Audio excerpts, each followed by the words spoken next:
핵심 개념으로 살펴볼게요. 자, 첫 번째, 통일신라의 흐름을 먼저 살펴보면요. 요거를 알으셔야 돼요. 상대, 중대, 하대. 말 그대로 상중하고요. 시기 구분을 뜻합니다. 어떻게 시기 구분을 했을까? 실질적으로 요거는 삼국사기에 나와 있는 시대 구분이에요. 자, 상대는요, 여러분. 성골만 왕이 될 수 있었어요. 성골만. 자, 성골은 여러분들이 배우신, 아주 중요하게 배우신 골품제에서 이제 구분하는 방법인데, 요 성골은 성골끼리만 결혼을 하고 이렇게 하다가 나중에는 성골 자체가 동물이 멸종하는 것처럼 이제 없어지지 않을까 하는 추측을 하게 되고요. 이 성골이 더 이상 왕위 계승을 못하는 상황에 이르게 되자 중대와 하대 때는 진골 출신도 왕이 될 수 있었습니다. 자, 그런데 우리가 이 중에서 배우게 될 내용은 중대와 하대의 내용이에요. 왜 그럴까요? 상대의 내용 같은 경우에는 우리가 이미 배웠어요, 여러분. 삼국시대의 내용 안에서 고구려 백제 신라 안에서의 신라의 시기가 바로 상대의 시기고요. 그 이후에 점차적으로 뭐를 달성해 나간 시기? 통일을 달성한 시기가 바로 중대의 시기입니다. 그런데 어떤 기점을 이제 어떤 사건을 기점으로 해서 이제 왕권이 굉장히 약화되는 측면을 보이는데요. 그럼 우리가 이 그래프를 이해해야 돼요. 자, 초기에는 권력이 강했다가 이 통일된 이후에는 권력이 약해졌다가 말기에 혼란 상황이 다시 권력이 강해지는 세력이 바로 귀족이고요. 반대로 이런 거 뭐라고 하죠, 여러분? 역유자형 모형이라고 하죠. U자 엎어놓은 모양인데 역유자형 모양으로 초기에는 좀 세력이 미미했다가 이제 통일 시기에는 굉장히 강력한 세력을 형성을 했다가 이 말기에는 다시 권력이 약해지는 세력이 왕권입니다. 자, 왕권과 귀족 간의 세력은요. 서로 여러분들이 생각하기에는 보완관계라고 생각할 수 있지만 반비례 관계예요. 왕이 있을 때 귀족은 약해집니다. 이 귀족이 왕을 견제할 수 있는 세력이고 왕이 또 반대로 귀족을 견제할 수 있는 세력이니까요. 마찬가지로 이제 여러분들 역사를 배우실 때 계속해서 반비례 관계로 파악을 하시면 된다는 거를 먼저 유념을 해두시고요. 자, 이런 상황에서 중대의 가장 중요한 이슈는 왕권 강화예요. 실은 여러분 이 파트는 자, 중대는 왕권이 강했고 하대에는 왕권이 약했다. 요것만 잡으셔도 전반적으로 이해가 모두 다 풀립니다.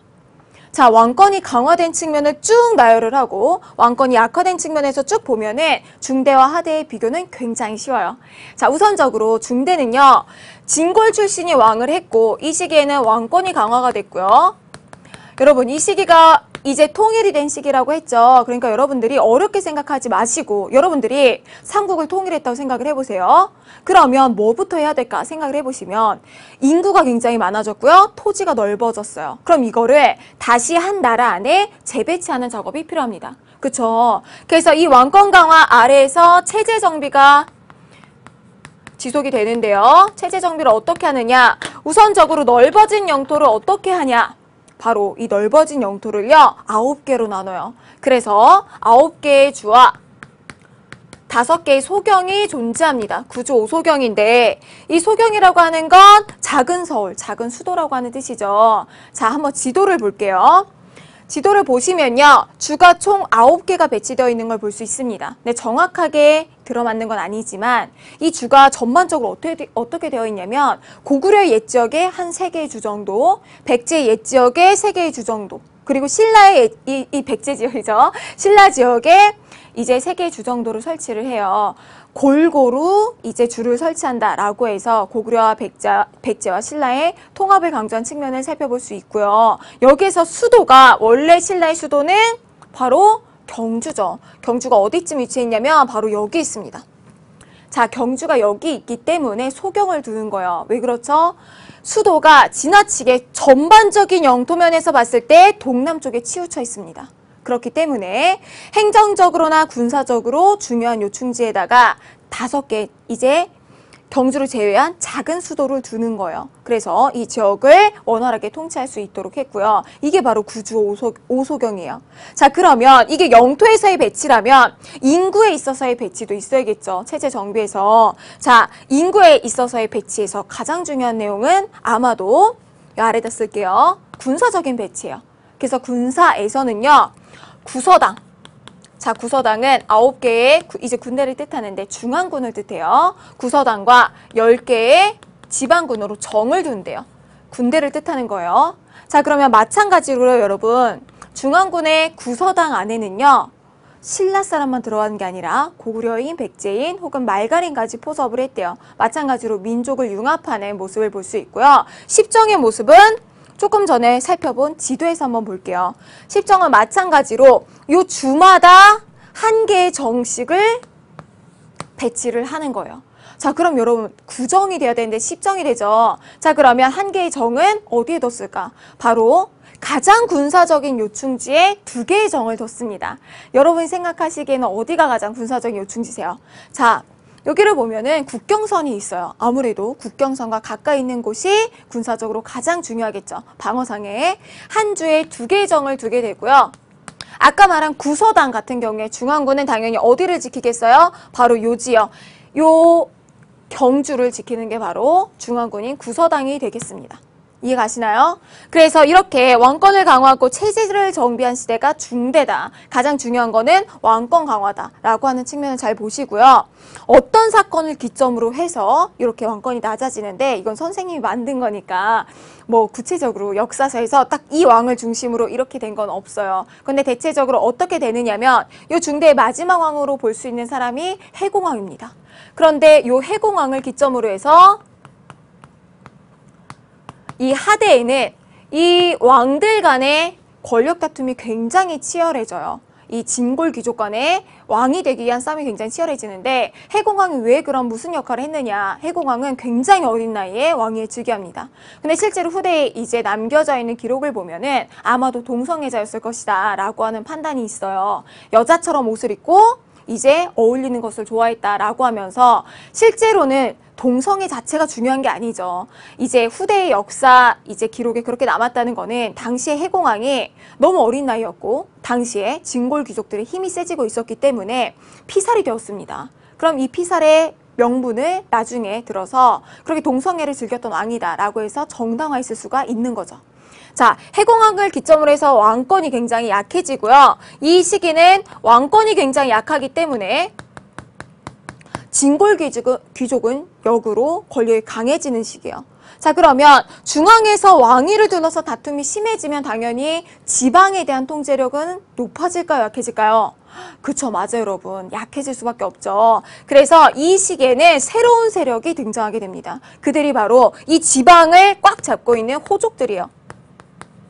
호족들이 강성해지는 시기가 바로 하대다라고 기억을 해두시고요. 이렇게 큰 흐름, 얼개를 잡으시고 우리가 중대와 하대를 구체적인 핵심 개념 안에서 이제 파트를 나눠서 살펴볼게요. 자, 핵심 개념을 살펴볼게요. 자, 중대와 하대를 나누면 이렇게 될 수가 있는데 한번 살펴보겠습니다. 중앙 같은 경우에는 왕권이 굉장히 강화됐는데 중심되는 사람이 누구다? 신문왕이다. 자, 왕이 강해지면 견제 세력인 진골 귀족은 약해질 수밖에 없고요. 하대는 반대로 해공왕 기점으로 하대에서는 왕권이 약화되고 지방 세력은 강해집니다. 지방에 대한 중앙의 통제로 약해지기 때문에 마찬가지로 왕이 약해지면 그 반대급부로 진골 귀족은 성장하게 되죠. 권력이 강해지고요. 자, 사건을 한번 살펴보면요. 이렇게 된 사건들이 있습니다. 이렇게 된 것을 보여주는 사건도 있고요. 중대에서 왕권 강화와 관련된 아주 중요한 사건은 바로 김음돌이라고 하는 사람의 김음돌의 모역 사건이 있습니다. 영모 사건이라고 파악을 해두셔도 되고요. 당시 김음돌이 누구냐면은 신문왕의 장인어른이요. 그런데 이 장인어른이 이제 모욕을, 이 반란을 꿈꿨다라고 해서 처형을 당하게 되고 김음돌과 연관된 다른 사람들이 모두 다 숙청이 되는 사건이 일어나게 됩니다. 그럼 여러분 여기서 감이 딱 오시죠? 김음돌은 실제로 잘못을 했건 안 했건 간에 어떤 세력이었을 것이다? 진골 귀족이었습니다. 그리고 이 귀족들의 대표적인 사람이었고요. 이때 숙청된 사람들이 대부분이 누구였을까요? 진골이었던 거죠. 자, 이렇게 하면서 왕권을 강화한 신문왕 시대 때는요. 이 아래에 나오는 기구나 경제나 육두품이나 사상면에서 큰 변화가 있게 됩니다. 조금 이따 살펴볼 거고요.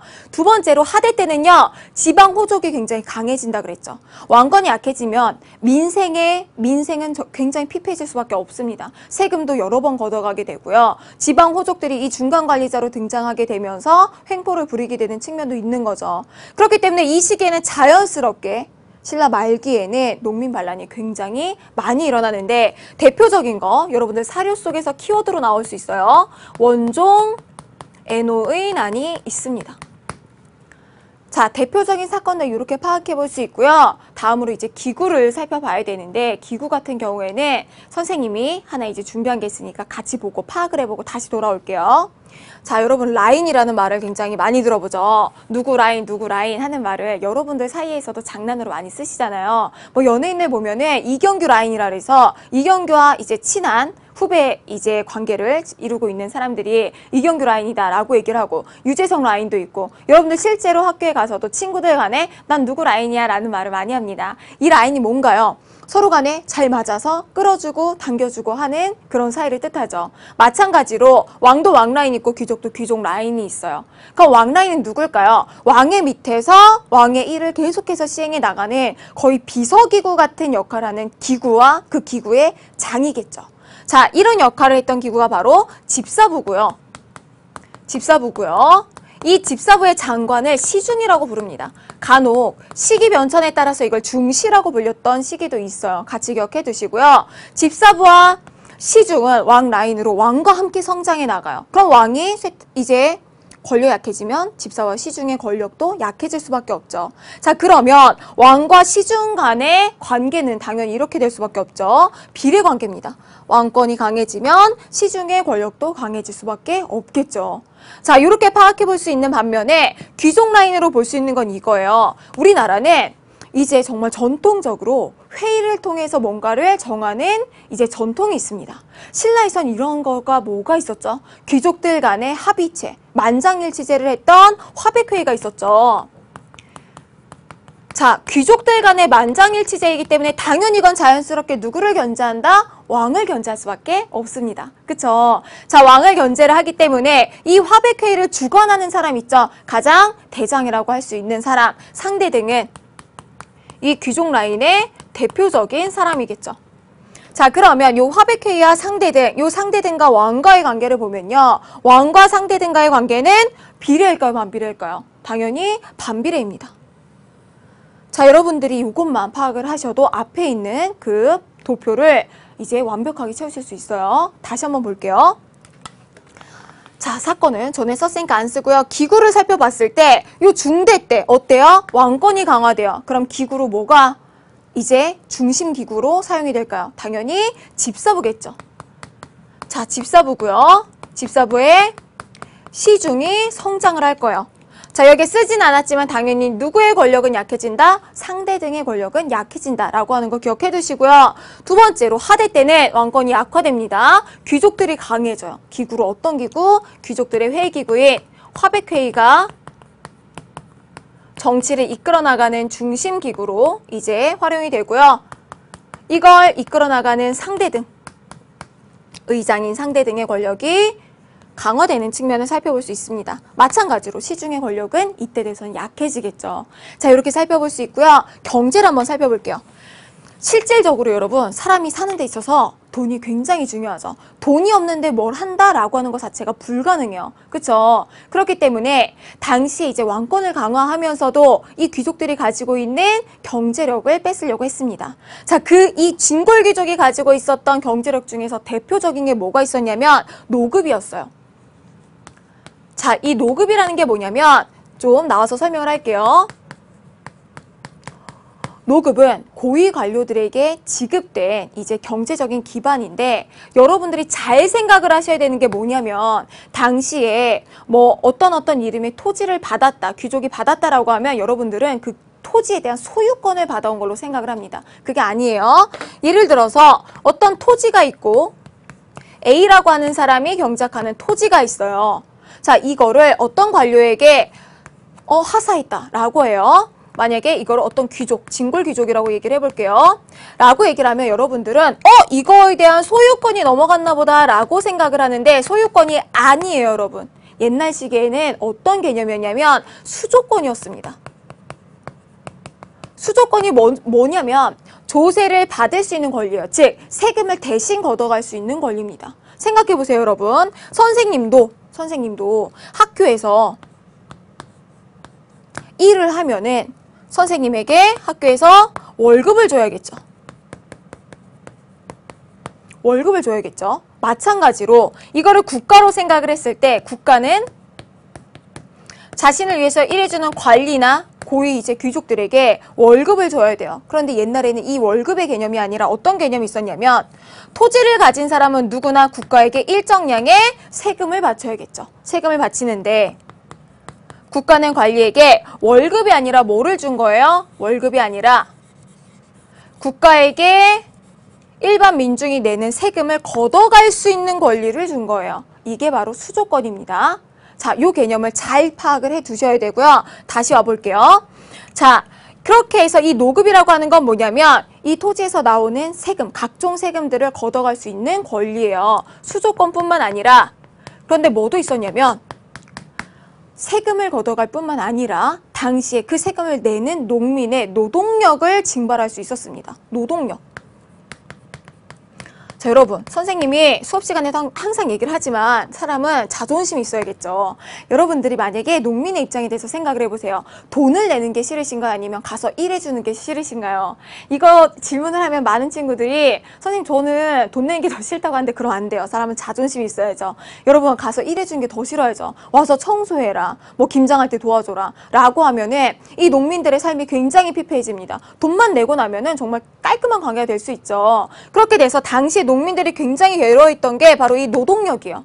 가서 일해주고 말 들어야 되고 눈치 보고 이런 것들이 굉장히 싫었습니다. 그래서 신문왕은 내 백성은 내가 다스린다. 진골 귀족들을 약화시키면서 이 귀족들이 가지고 있는 노급의 권리 중에서 뭐를 없앴을까요? 이걸 없앨 수는 없겠죠. 이 사람들의 월급 같은 건데. 자, 뭐를 없앴냐면 바로 이 노동력에 대한 징발권을 없앱니다. 그게 바로 뭘까요?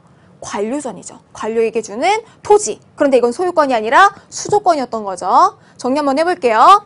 자, 노급을 없애고요. 이 시기는 관료전을 지급을 합니다.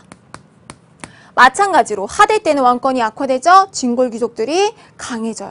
그러면 당연히 자연스럽게 폐지됐었던 노급이 이 시기에는 부활한다라고 생각하면 되고요. 육두품의 역할을 한번 볼게요. 우리가 지금 이 골품 제도를 본 건 아니지만 육두품은 어떤 세력들이에요? 지배계층은 지배계층인데 완전 딱 그 상위 클래스는 아닌 지배계층. 그런데 아무리 노력해도 여기로 올라갈 수는 없어요. 자, 그런 육두품들이 신라가 통일이 되면서 굉장한 기대감을 갖게 됩니다. 새로운 시대가 왔으니까 우리가 뭔가 할 수 있지 않을까? 라고 생각을 하게 되고 실제로 왕도 이 육두품들을 많이 기용을 하는 거예요. 그래서 이 육두품들은 이 신라 중대 그러니까 통일이 되고 난 직후에 이런 모습에서는 어떤 역할이냐면 왕을 이제 보좌하는 역할을 합니다. 그래서 특히나 왕에게 정치적인 자문을 많이 해주게 되는데요. 대표적인 예시로 육두품이었던 설총 있죠, 여러분? 설총 스님이었죠. 스님이 왕에게 바친 글 여러분들 선생님 때는 국어 교과서에 실려있기도 했는데 여러분 때는 없더라고요. 화왕계가 있어요. 화왕계. 꽃들의 왕 뭐 이런 뜻인데 실질적으로 내용은 그거예요. 정말 예쁘고 화려한 꽃이 아니라 지혜로운 그런 꽃을 잘 써라 라고 하면서 이제 겉모습이 아니라 인재를 등용할 것을 이제 자문하는 내용을 꽃에 빗대어서 글을 바치기도 했죠.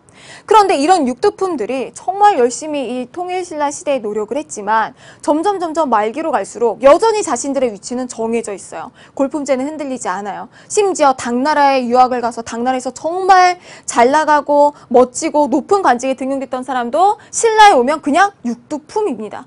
이렇게 되면서 육두품들은 신라 사회에 크게 실망을 하게 되면서 이 하대 때 가면은 이탈해요.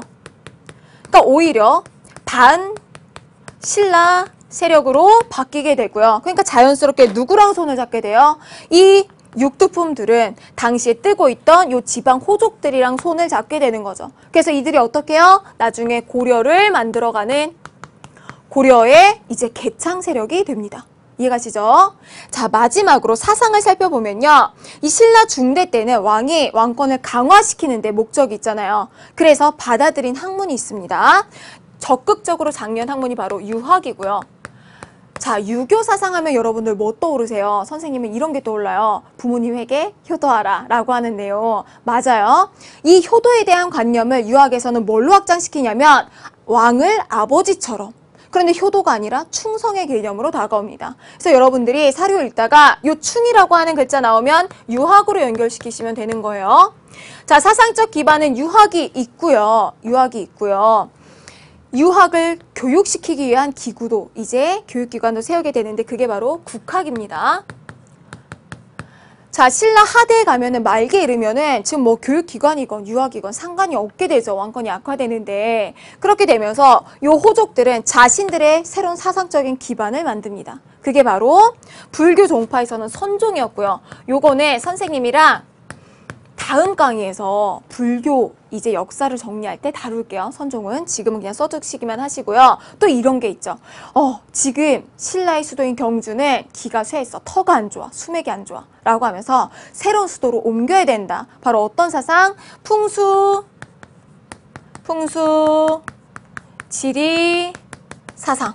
또 강력한 영향을 미치게 됩니다. 선생님도 실제로 미신을 믿지는 않는데요. 선생님 학교가 이제 3월 달에 선생님들 교무실 자리를 다 옮겼어요. 그런데 선생님 뒤에 앉으신 선생님이 이 국어, EBS 국어 고1, 고2 하시는 김민희 선생님이신데 그 선생님 컴퓨터가 항상 안 됐어요. 그 이전의 자리에서는. 그런데 그래서 이제 컴퓨터를 교체하려고 했는데 자리를 교무실로 옮기고 나서 컴퓨터가 너무 잘 되는 거예요. 예전에는 계속 다운되고 켜지지도 않았는데. 그래서 이제 그 정비 기사님한테 여쭤봤더니 정말 이것도 미신인데 이렇게 정비하는 사람들 사이에서는 이제 수맥 때문에 그렇다라고 하는 얘기를 한다고 하더라고요. 그래서 옛날에 있었던 사상들이 정말 아예 없는 얘기만은 아닌 것 같습니다. 그래서 풍수지리 사상이 요때뿐만 아니라 이제 고려시대 때도 조선시대 때도 영향을 강하게 미치게 되는데 여러분들이 저렇게 말도 안 되는 미신을 믿었어 라고 생각하지 마시고 옛사람들이 이제 생각에도 뭔가 의미가 있었을 거라고 생각을 하셨으면 좋겠어요.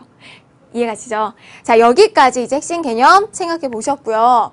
여러분 중요한 키워드들이 보이시겠지만 하대에는 요 흐름을 따라서 전반적인 내용을 중대에 비교를 하시면 되고요. 중대는 무조건 여러분 했던 활동들 신문항에 초점을 맞춰서 내용을 전개해 나가시면 돼요. 이해가시죠? 자, 그럼 여기랑 관련된 요 내용과 관련된 문제 한번 풀어볼게요.